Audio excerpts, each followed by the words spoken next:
तो आज हम जो बच्चे आने से पहले जो तैयारी की जाती है इसके बारे में A to Z जानकारी उपलब्ध करा रहा हूँ मैं। जैसे कि हम लोगों ने करे हैं, साफ़ सफाई तो पूरी पहले ही कल कर चुके थे। साफ़ सफाई करने के बाद भूसा सबसे पहले सफाई करें हमने।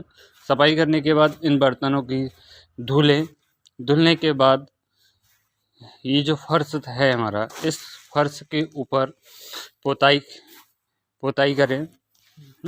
पोताई करने के बाद इसमें हर एक कोने से एक बार में पोताई नहीं आई थी क्लियर, तो डबल कोट चूने का पोत दिए हमने।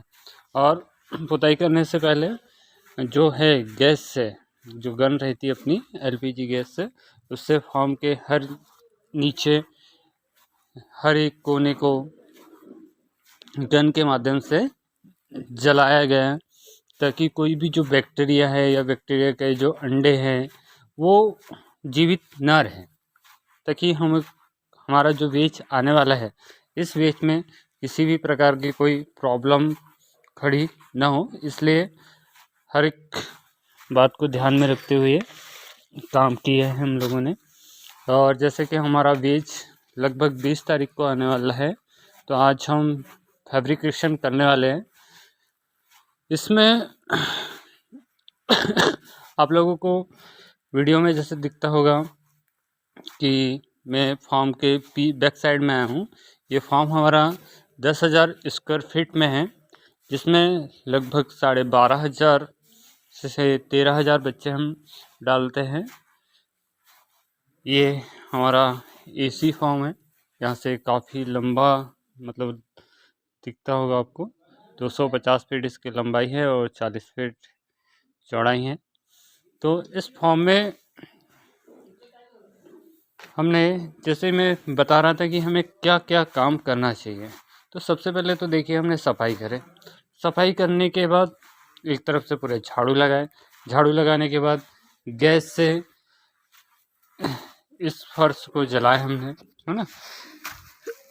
जैसे ये फर्श हमारा है, तो इस फर्श को बढ़िया गैस से जलाया। उसके बाद इस पर चूने से पोताई की गई, है ना। चूने से पोताई करने के बाद इस पर जो हमारा धान का ये जो धान के ऊपर जो भूसा रहता है, इस भूसे को लगभग 2 से 3 इंच मोटाई हमें डालना चाहिए, जो हमारे चिक्स के लिए आरामदायक और आरामदायक रहता है।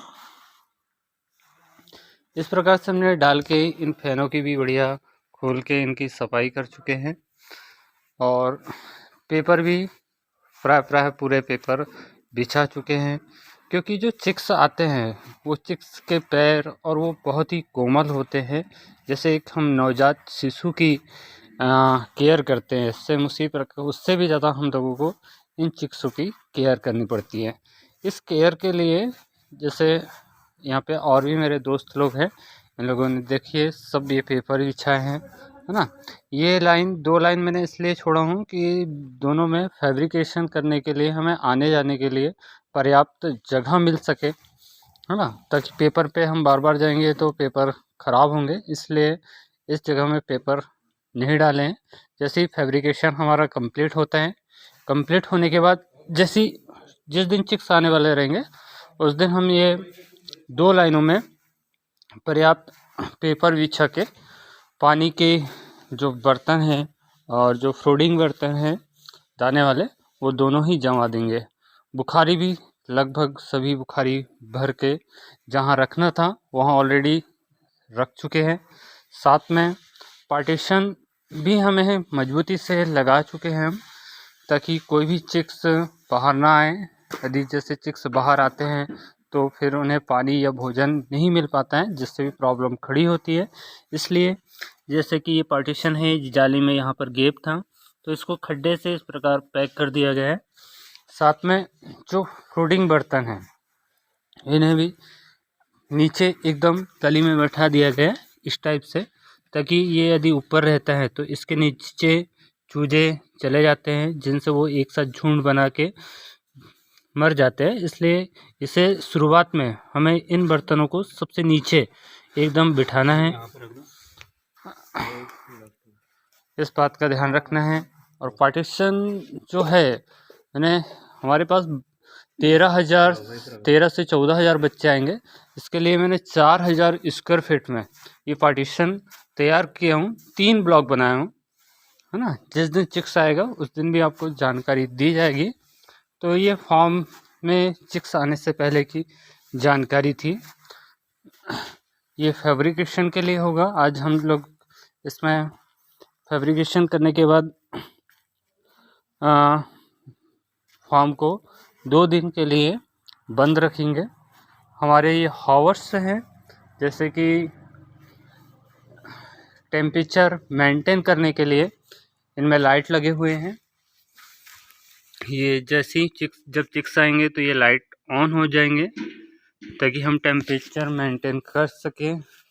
ये हमारी बुखारी है, इनमें बुखारियों में भी कंप्लीट हमने करके रखे हुए, ये भरी हुई है, ठीक है। तो आज के लिए इतना ही काफ़ी है। आज के बाद फिर जिस दिन चिक्स आते हैं तब आपको और जानकारी उपलब्ध कराएंगे। यदि आप लोगों को और कुछ जानकारी पूछना हो तो कमेंट बॉक्स में कमेंट करके या कॉल करके भी ले सकते हैं।